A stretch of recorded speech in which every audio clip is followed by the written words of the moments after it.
Rated mature audiences only. Viewer discretion is advised. Broadcasting from the Big Peach of Atlanta, Georgia. A show unfiltered, unscripted, raw. The Patriot Angle Podcast.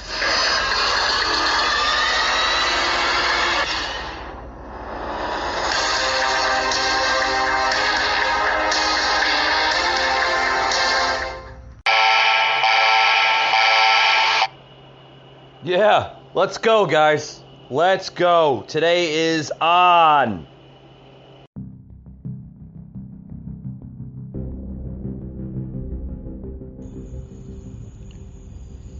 Here comes the truth bomb.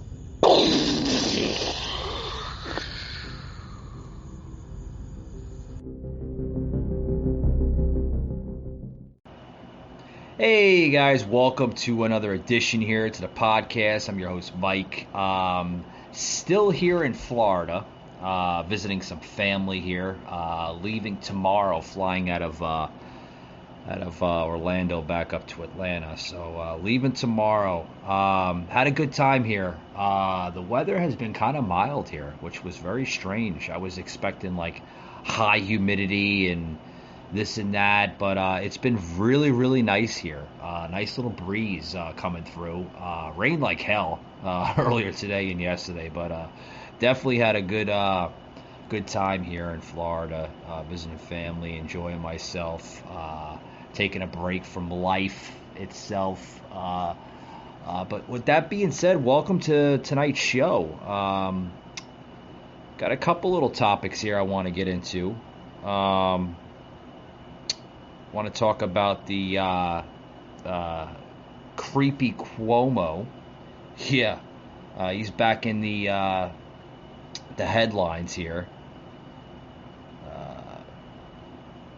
Andrew Cuomo resigning probably makes sense, according to Gretchen Whitmer. An article here, Michigan Governor Gretchen Whitmer tippy-toed through a question earlier today about if New York Governor Andrew Cuomo should resign following a damning report detailing sexual harassment. Well, one, it's going to ruin his political career. We get that. Two, Cuomo has had a lot of sexual harassment scandals, even including the nursing home scandal. Due to COVID. Here is Governor Whitmer from Michigan, basically giving her thoughts on all of it. Check this out, guys. At this point in time, I think, a resignation probably makes sense because I don't know how you govern with so many people have lost faith and confidence, and I think it's important that the process play through, though, so that at the end of the day, the facts are out and the women have gotten the justice that I think they deserve. At this point, yeah, right. I mean, yeah. At this point, literally, even though she was wearing a mask, through a mask, Governor Whitmer said at this point in time, I think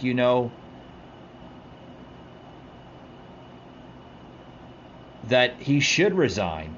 Probably makes sense, because I don't know how you would govern when you have people that lost faith and confidence in your leadership, without a doubt.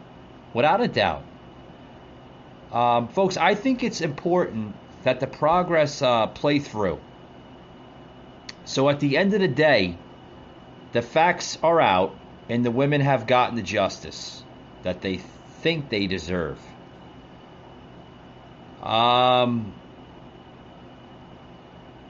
Cuomo needs to understand that that just because you have so-called power and you think that you have leadership, good leadership skills, doesn't necessarily mean you can do anything you think you want to do. You know, folks, he violated both federal and state laws when these accusations came about him with the sexual harassment and then also the nursing home scandal. Cuomo, folks, he needs to go. He needs to resign. We need to take this serious, just like any other politician. When you are caught breaking the law and doing these type of things, you should be held accountable. That's the truth of it, folks. The truth. And other news, I want to get into other topics here. Don't want to really get too much into the creepy Cuomo topics there. But also, too, relating to this topic there, you have Joe Biden that was in similar situations. But the White House continually dismisses the accusations against Joe Biden for the unwanted touching of sexual harassment with AIDS and everything else. Did we ever see that, folks? We've seen like a lot of creepiness come out of Biden. You know, with the holding the ladies' shoulders and, you know, whispering in their ear. I mean, that's creepy, folks. You can't be doing that stuff. I mean, you know, you're the president of the United States. You shouldn't be doing this type of stuff. I mean, that's uncalled for. It's unnecessary, and it's downright it's disgusting. I don't want to see that. That's disgusting.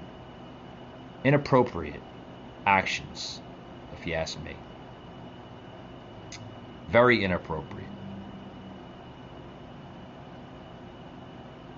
But we had to hear from the president himself that the president has been clear and outspoken about the importance of women being respectful, being respected, and having their voices heard, and being allowed to tell their stories, and the people treating them with respect.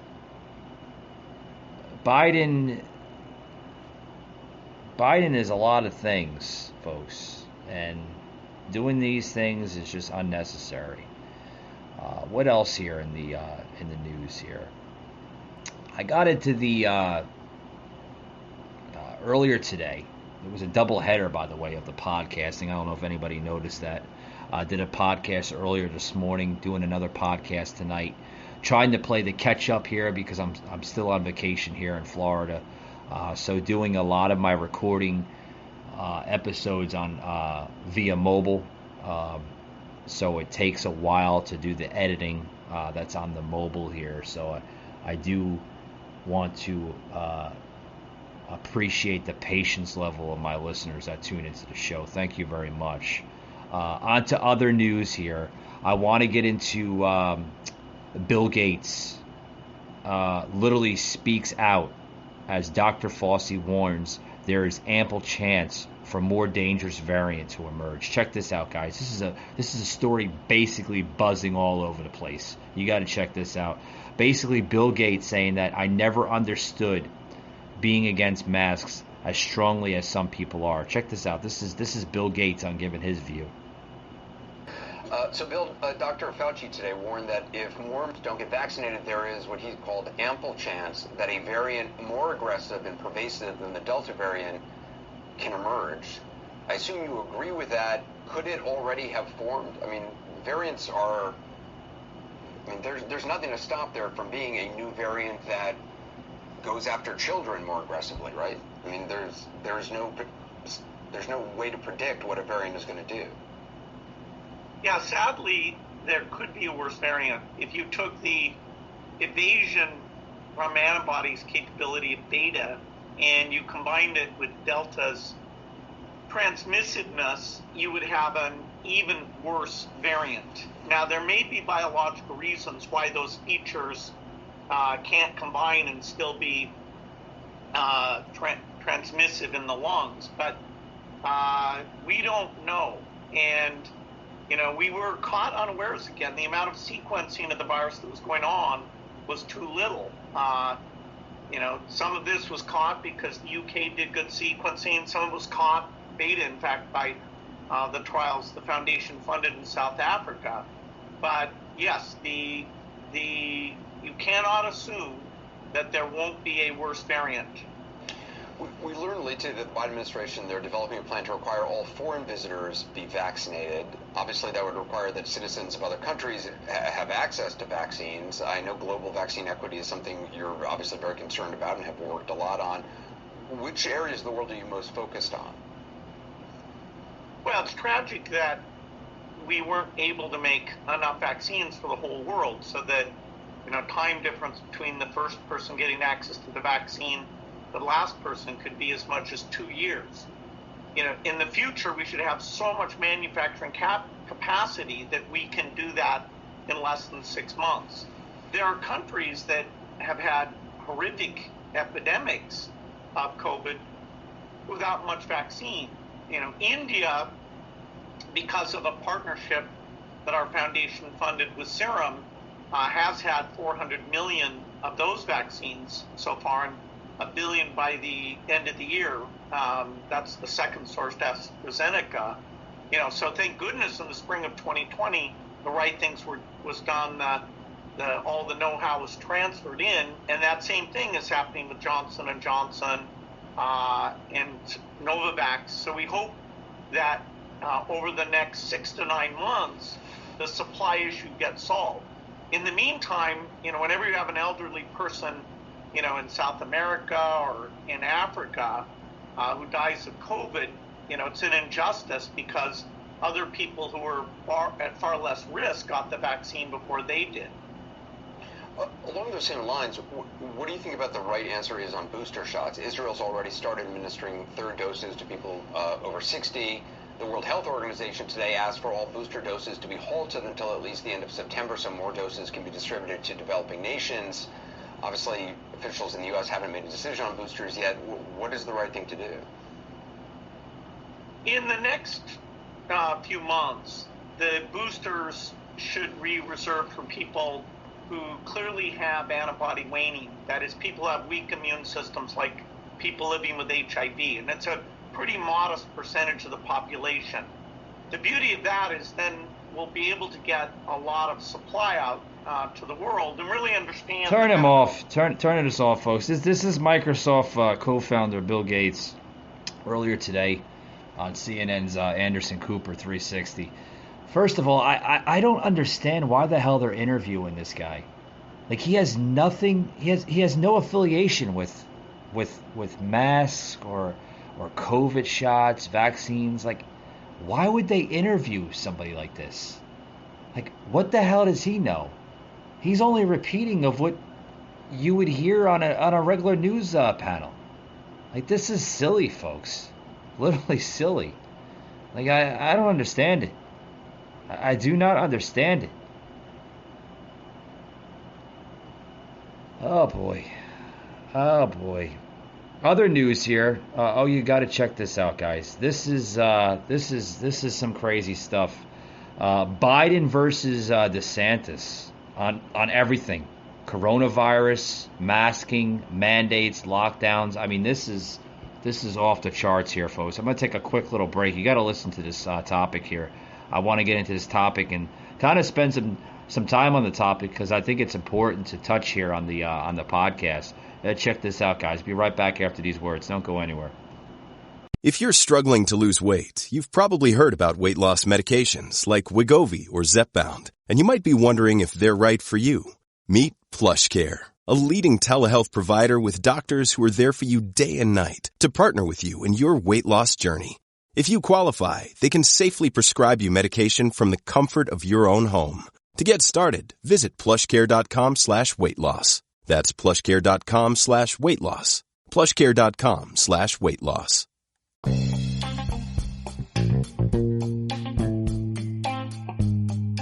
Hey guys, Mike from the Patriot Angle podcast. This episode is brought to you by our good friends at Blip Billboard Advertising. Guys, if you are in need for maybe extra attention to your business, maybe you have a podcast such as myself, maybe you have a small business, or maybe you're just doing something to draw attention to your product, right? You need that extra attention to bring in more revenue, maybe more viewership, maybe more customers to anything you're doing at this moment of time. Look into Blip Billboard Advertising. What is Blipboard? They are a modern digital blip, what they call themselves, a billboard, okay? You could set your own budget, your own pricing, your own scheduling, and when you want to launch your advertising on all of these billboards. Like I said, they're digital billboards. That's what sets them aside from the regular old school billboards. Also, you could find these billboards just about in every state of the country. I believe they're up to 1,500, yes, 1,500 locations in every major city, major area of this country.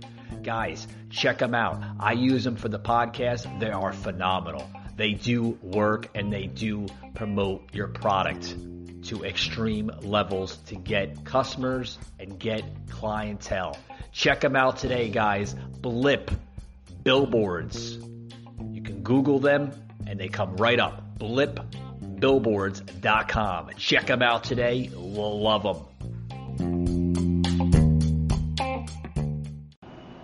Hey guys, welcome back to tonight's show here on the Patriot Angle podcast. Guys, I want to make an announcement. I've been trying to get this Twitch panel basically taken off here on the show. Trying to launch it. Ran into a little dilemma here, basically because I'm on vacation. So we're gonna have to put the Twitch panel on hold until I get back up to Georgia, guys. I do apologize for that. I know a lot of listeners have been wanting to see me on Twitch, but I'm going to have to put it on hold, guys. We will be on Twitch. I know we were supposed to start it tonight on the 4th, but I'm going to have to put it on hold. I do apologize for that. It will be launched very, very soon. With that being said, guys, welcome back to tonight's show. I take a little break. We're getting into the story here, this new story. This whole Biden DeSantis thing blowing up, guys. Literally. Biden is criticizing the hell out of DeSantis. Literally, not only DeSantis, but Governor Abbott of Texas, calling both governors immature, reckless, and dangerous to their home states for allowing people to walk around without masks, for allowing people to socialize, for allowing people to have their free speech, their liberties restored, for allowing people to do whatever they damn well please. Whoa, why not? Is this America or is this another world, another country? I thought it was America. I thought we had our liberties. I thought we have our freedoms. I applaud Governor Abbott. I applaud Governor DeSantis. They are doing the duties that they have to do as governor. They are allowing their citizens to have their rights. And for President Biden to criticize these governors, saying that they're giving fuel to the fire to anti-vaxxers, is silly, guys. Check this out. This was literally on what was it? The story out of CNN's Burnett. You can listen to this, guys. This is nuts. This is crazy stuff. Out front next, Biden versus DeSantis. Florida governor slamming the president, saying he doesn't want to, quote, hear a blip about COVID from him after President Biden told governors like DeSantis to get out of the way. The war of words escalating tonight. Plus, a surprise winner of the Ohio congressional race that split the Democratic Party. Shontel Brown is out front. Is the key to her victory sticking close to Biden instead of running away from him? And an update tonight on the mother of three who was... Yeah. Did you hear about this, guys? This is why we shouldn't be listening to crap like CNN. This is why. Because the crap that they put on their shows. Governor DeSantis, Governor Abbott, sticking up, standing behind their citizens in both of those states. First of all, what they do in their states is they're concerned. If they don't want to have lockdowns, they don't want to have mass mandates, they don't want to force their citizens to get vaccines. That's on them, folks. It's crap. End the damn lockdowns. End these stupid mandates. We're over it. We get it. We understand it's a virus, it's a disease. Use common sense. We're big boys and big girls. We don't need to have Grandpa Biden telling us, or anybody in the federal local government telling us how to wash our hands correctly or cover our mouths when we sneeze. It's stupid, guys. Grow a set and move on. Tired of hearing it. What we should be focusing on is other things, important things, like this border crisis that's still going on at the southern border. Yes, folks, there's a migrant crisis in this country, and it's completely unsustainable. That means that the president can't even control it. The DOJ can't even control it. You want to see how bad it is and how corrupted it is, on how they're not even handling the border? Check this out, guys. This is coming from Chief of Border Patrol, literally giving his spiel on it in Del Rio, Texas. Understanding that the Del Rio sector, unless things have changed recently, is the second busiest sector in the nation. What were your observations on the ground, and what do you expect to see here before you leave? And what have you heard from the leadership at the sector and the rank and file troops? Yeah, so you're right. Del Rio continues to be the number 2 busiest sector in the country out of our 9 southwest border sectors. Basically, Rio Grande Valley has continued to see some increases on average, anywhere from 3,000 plus apprehensions a day in a 24-hour period. And then, of course, you see Del Rio hovering around that 1,000, 1,100 mark, and it fluctuates just a little. And then we have some other sectors, Yuma sector starting to pick up also on the southwest border. One of the things that I continue to recognize here in South Texas is that when you look from Del Rio all the way to RGV, Rio Grande Valley, there's a section in between that hasn't seen the same increases in traffic. And then the second thing that I've observed is that the demographics and the population of the folks that we're encountering out there on a daily basis are much different than they are, or they were when I was a chief here. And folks from Cuba, Venezuela, Haiti, Ecuador, Nicaragua, Brazil, on and on and on. And so fortunately, we're not seeing as many unaccompanied children here in the Del Rio sector, but we continue to see an awful lot of single adults and some family units. And then it has overwhelmed our capacity to house and detain and process individuals within our facilities. Even after standing up the soft-sided facility, we are still finding ourselves in an overcapacity status. So there are some who believe that this fiscal year may exceed really all others historically. We may surpass 1986 levels of apprehensions. Do you think right now the Border Patrol is capable, with the staffing and the funding they have, of sustaining this, or perhaps in the worst case scenario, dealing with a larger influx? Yeah, so we've seen increases for the last 5 months. The percentage increase every month was anywhere between 7 and 8%. This month, from June to July, it's not going to be as high as it had been in the previous 4 months, but it's still higher.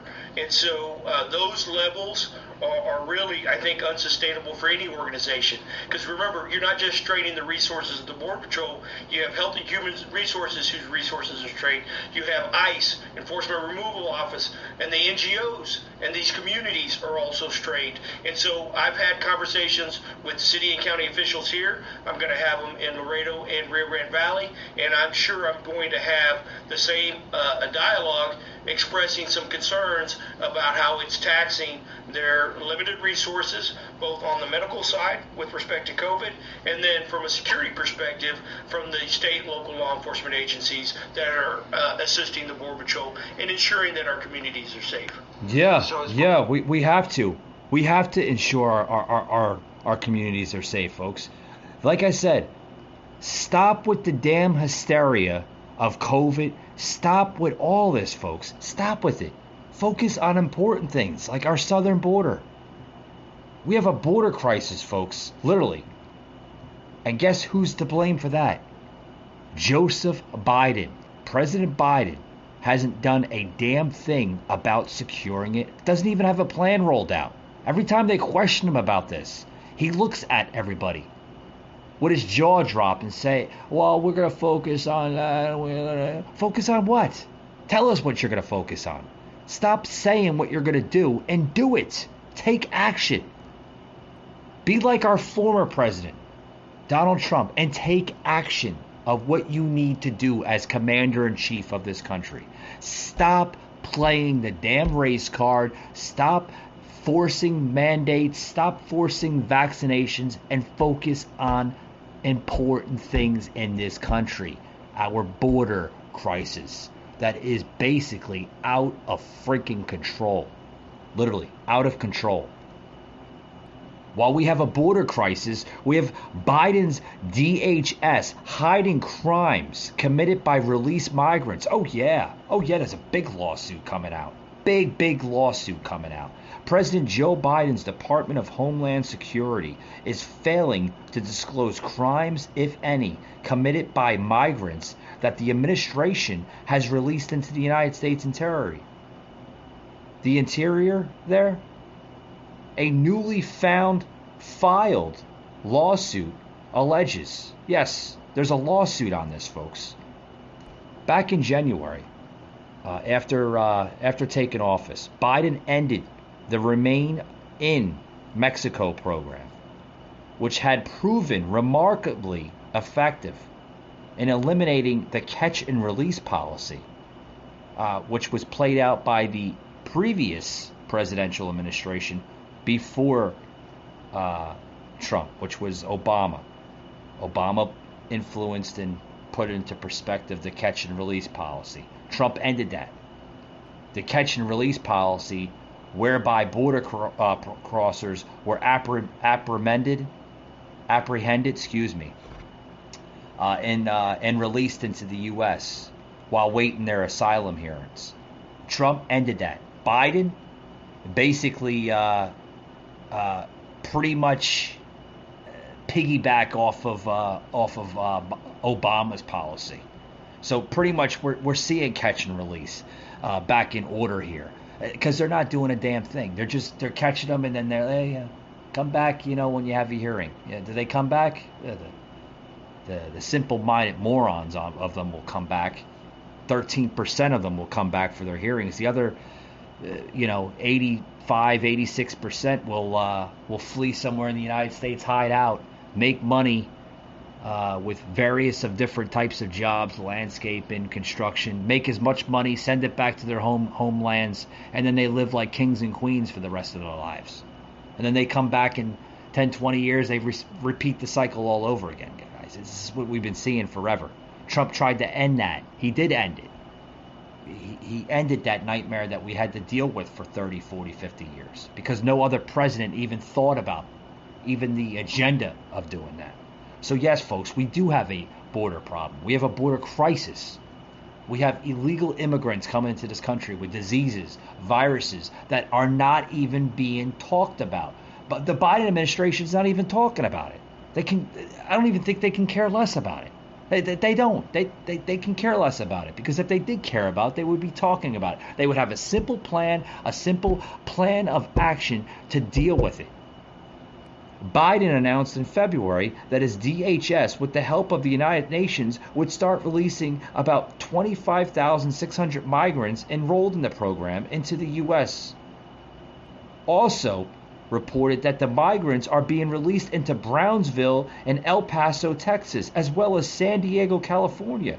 Just this past Wednesday, earlier today, guys, the government watchdog group, Judicial Watch, filed a Freedom of Informational Act, which is also known as FOIA lawsuit against the DHS for allegedly failing to disclose the number of Remain in Mexico migrants who went on to commit crimes after the agency released them into the U.S. According to this lawsuit, guys, Judicial Watch had first requested the information on March 18th.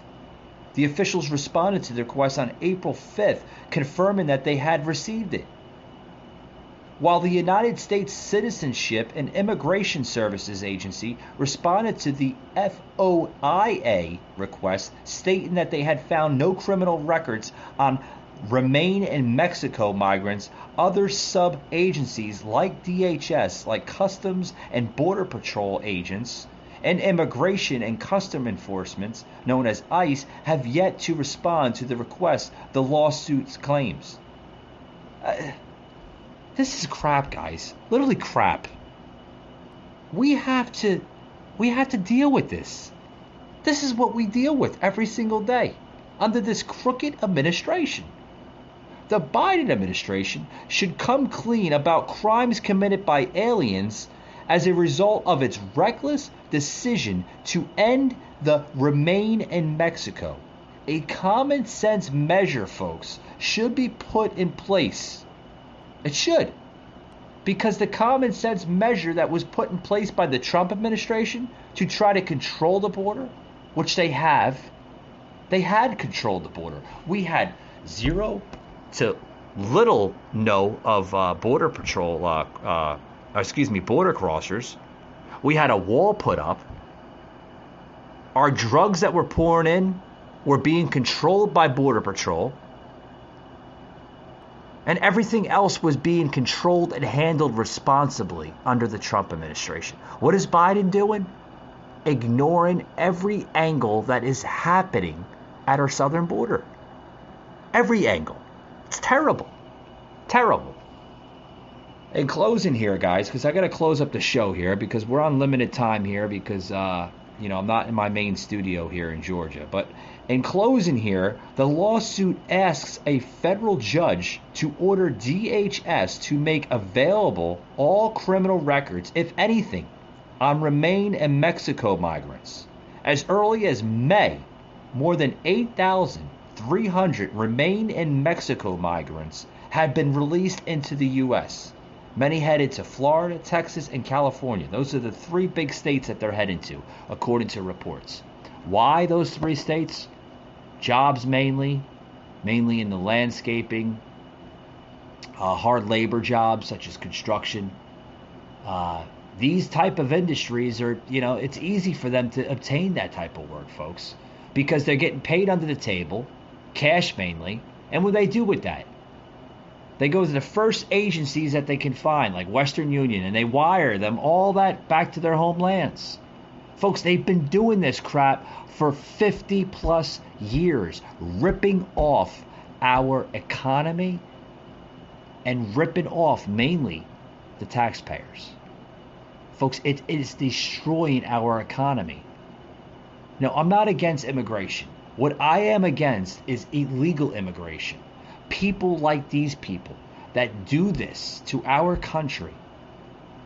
Folks, it's terrible. We need to end this crap, and we need to end it now, or we will not have a country any longer. I've been saying this from time after time.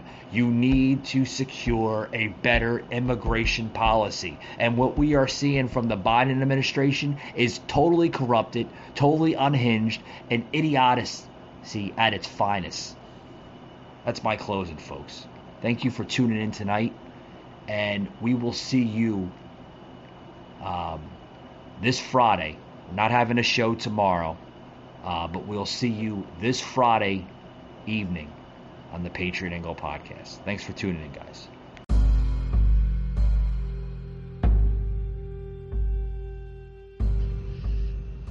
You just heard an episode of the Patriot Angle podcast, an Anchor platform.